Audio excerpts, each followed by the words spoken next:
Assalamualaikum warahmatullahi wabarakatuh. Perkenalkan, nama saya Putri Handayani dan nama teman saya Andri Wahyu Ramadan. Kami dari kelompok 13 ingin menjelaskan tentang dana pensiun. Pengertian dana pensiun yaitu hak seseorang untuk memperoleh penghasilan setelah bekerja sekian tahun dan sudah memasuki usia pensiun atau ada sebab-sebab lain sesuai dengan perjanjian yang ditetapkan. Tujuan dan dana pensiun. Tujuan penyelenggara dan penerimaan pensiun dapat dilihat dari 2 atau 3 pihak yang terlibat. Jika hanya 2 pihak, berarti antara pemberi kerja dengan karyawannya sendiri, sedangkan jika 3 pihak, yaitu pemberi kerja, karyawan, dan lembaga pengolahan dana pensiun, di mana kemudian masing-masing pihak memiliki tujuan tersendiri. Adapun tujuan tersebut adalah 1. Bagi pemberi kerja, memberikan penghargaan kepada para karyawan yang telah mengabdi di perusahaan tersebut. Bagi karyawan, kepastian memperoleh penghasilan di masa yang akan datang sesudah masa pensiun. Bagi lembaga pengolahan dana pensiun, turut membantu dan mendukung program pemerintah.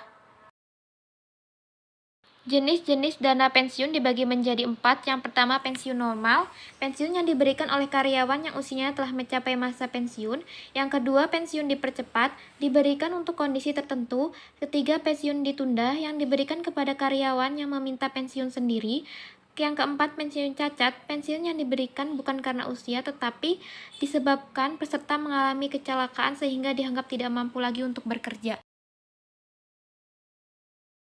Asas dana pensiun itu dibagi 3, kebersamaan, keadilan, kesederhanaan. Berdasarkan Undang-Undang Nomor 11 Tahun 1992, dibagi menjadi 5. Yang pertama, asas keterpisahan kekayaan dana pensiun dari kekayaan badan hukum pendirinya. Yang kedua, asas penyelenggaraan dalam sistem pendanaan. Yang ketiga, asas pembinaan dan pengawasan. Yang keempat, asas penundaan pemanfaatan. Yang kelima, asas kebebasan. Fungsi dana pensiun itu ada 3, asuransi, tabungan, pensiun.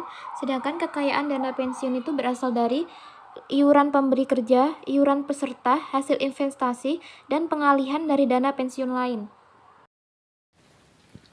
Norma dana pensiun.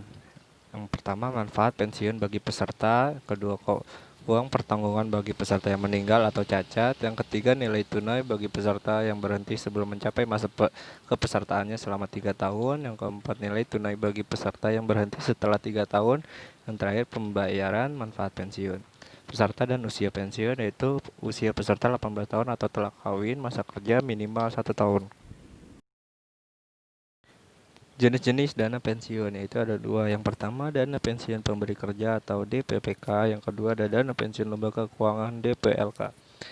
Alternatif yang dapat dipilih yaitu mendirikan sendiri dana pensiun bagi karyawan. Yang kedua, mengikuti program pensiun. Yang ketiga, bergabung dengan dana pensiun yang didirikan oleh pemberi kerja lain. Yang keempat, mendirikan dana pensiun secara bersama-sama dengan pemberi kerja lainnya.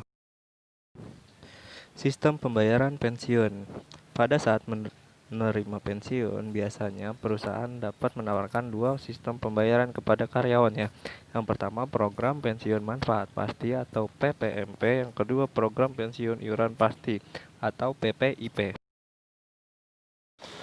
Peran dana pensiun. Yang pertama, memelihara kesinambungan penghasilan pada hari tua. Yang kedua, sarana penghimpunan dana guna meningkatkan peran serta masyarakat. Yang ketiga, menambah motivasi dan tenaga kerja sehingga meningkatkan produktivitas. Kelemahan program pensiun. Yang pertama, belum ada ketentuan yang mengatur hal yang mendasar. Yang kedua, pengelolaan EDP yang masih kurang profesional. Yang ketiga, banyak investasi dalam bentuk aktiva tetap yang kurang produktif. Yang keempat, administrasi keuangan kurang dipersiapkan dengan baik. Yang kelima, investasi gedung kantor yang berlebihan.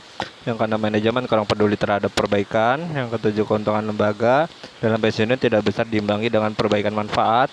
Yang kedelapan, ada perbedaan jumlah manfaat pensiun untuk kalangan pensiunan.